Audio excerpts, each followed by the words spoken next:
Bonjour et bienvenue sur Cuisine Facile, je suis Tiana, épouse et mère de 3 enfants et le but de mes vidéos c'est de permettre à tout un chacun de faire des plats somptueux dans la cuisine sans pour autant y passer trop de temps pour ainsi passer des moments de qualité avec ceux qui nous sont chers.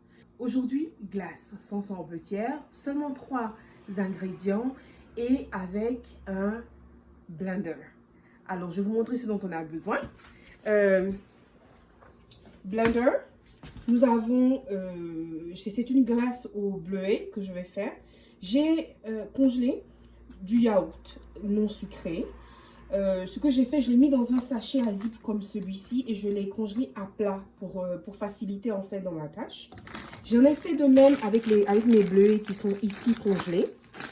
Et pareil, j'ai rempli le sac et je l'ai congelé comme ceci, à plat.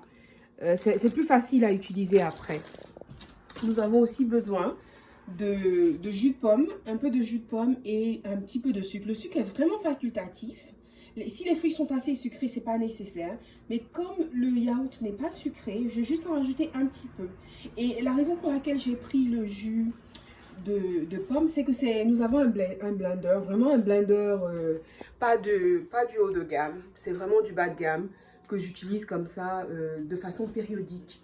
Et on a besoin, en fait, pour un blender, on a toujours besoin de pouvoir faire fonctionner les hélices. Alors, si on met mes bleuets qui sont hyper congelés dedans, ça va faire tourner et ça va chauffer. Les hélices ne sont pas bien tournées, ça va chauffer le moteur et ça va abîmer le blender. Donc, ma solution, en fait, c'est de mettre un peu de liquide, un liquide froid pour faciliter en fait le fonctionnement du blender. Donc, je vais d'abord rajouter mes bleuets. Je mettrai ensuite le jus de pomme.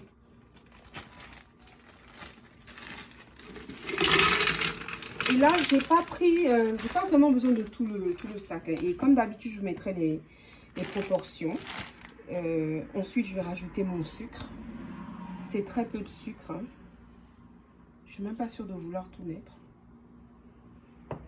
Si je rajoute les bleuets, je vais rajouter le sucre. Et puis, le jus de pomme. Je vais rajouter le jus de pomme maintenant. J'aurais pu le faire en amont aussi, hein. Mais c'est parce que je veux conserver mes bleuets congelés le plus possible.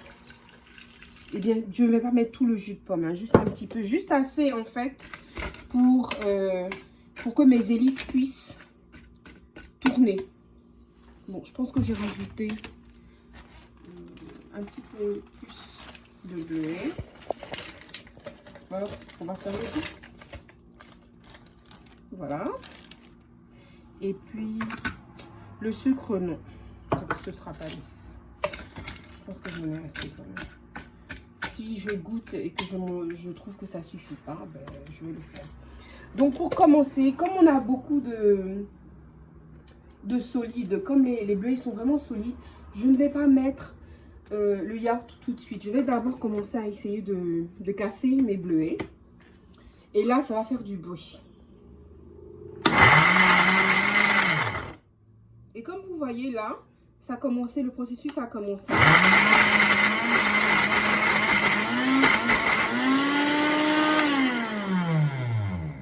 Et vous voyez, quand le blender commence à faire trop de bruit, commence à être trop bruyant comme ça, il vous dit en quelque sorte que les hélices n'arrivent pas à bouger. Donc, il faut tout de suite s'arrêter, ouvrir.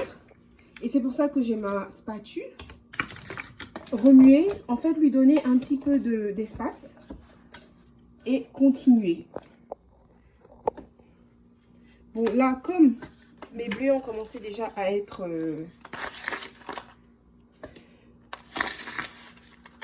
cassés, je vais rajouter le yaourt.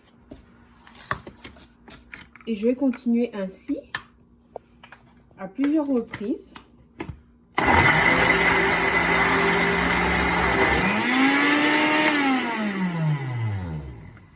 Et je vous dirai à peu près combien de fois il faut le faire. Mais bon, c'est vraiment en fonction de la puissance du blender de chacun.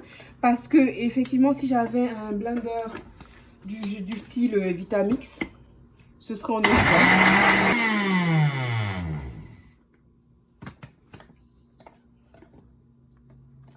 Et là, vous voyez, ça commence déjà à nous donner la consistance de la glace. Il faut bien remuer. Et l'ajout du yaourt est vraiment facultatif à ce niveau-là. Si vous trouvez que bon, la consistance vous convient ou que la couleur vous convient. Après, vraiment, c'est un effet visu qui importe. Mais moi, comme je l'ai déjà fait sortir du congèle, je pense qu'il serait préférable que je m'en débarrasse. Et il faut le faire assez rapidement parce qu'il ne faut pas non plus que vos bleuets décongèlent trop. Hein. Et ce n'est pas quelque chose qu'on peut utiliser immédiatement. Il va falloir le congeler encore à nouveau. Donc,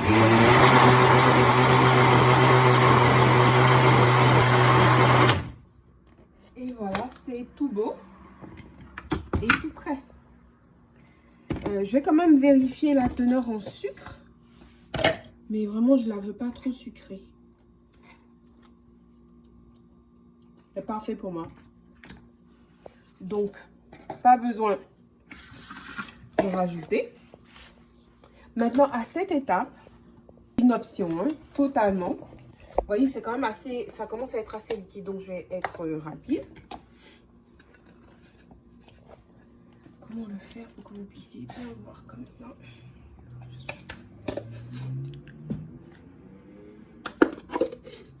Vite, vite, vite.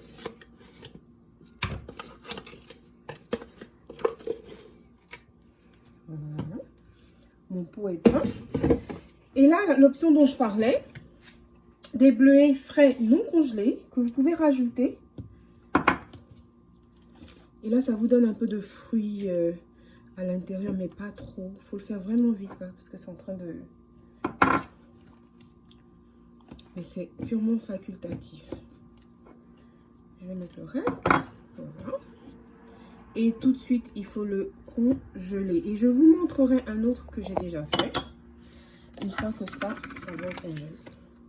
Donc voilà, j'ai servi une petite coupe assez généreuse d'ailleurs, de notre glace. En fait, c'est pas vraiment une glace, c'est un sorbet. Mais pour les enfants, ça n'a pas vraiment d'importance. C'est une glace. Ce que je retiens de cette expérience, c'est que il ne faut pas mettre trop de liquide. Dans le sens où si vous mettez du jus de pomme ou alors autre chose, évitez de trop en mettre. Et si vous pouvez éviter même de mettre le jus de pomme tout court, il faut le faire. C'est un exercice qui est fantastique avec les enfants. Vous pouvez le faire avec des fruits tels que, par exemple, les mangues. Ça marche très bien aussi avec les mangues. Et donc, ce que nous avons fait, là, je laissais sortir, donc on voit un peu que ça commence à dégivrer. On a mis le reste dans un bac à glace. Et puis, chacun a mis un picadon dedans. Et bon, ben voilà, quand ils en auront envie, ils pourront se servir ou nous pourrons nous servir comme ça nous chante, plutôt que de prendre la grosse coupe. Eh bien, merci. J'espère que vous avez aimé cette vidéo. Si vous l'avez aimé, likez, partagez. Faites des commentaires, envoyez-moi vos suggestions, ça me fait beaucoup de bien. Vos commentaires. Je cherche à m'améliorer, bien évidemment, et aussi à aider vraiment tout le monde et à moi aussi. C'est un bon apprentissage pour nous tous. Et donc, merci d'avoir pris de votre temps pour cette vidéo. Et à bientôt pour un autre épisode de Cuisine Facile.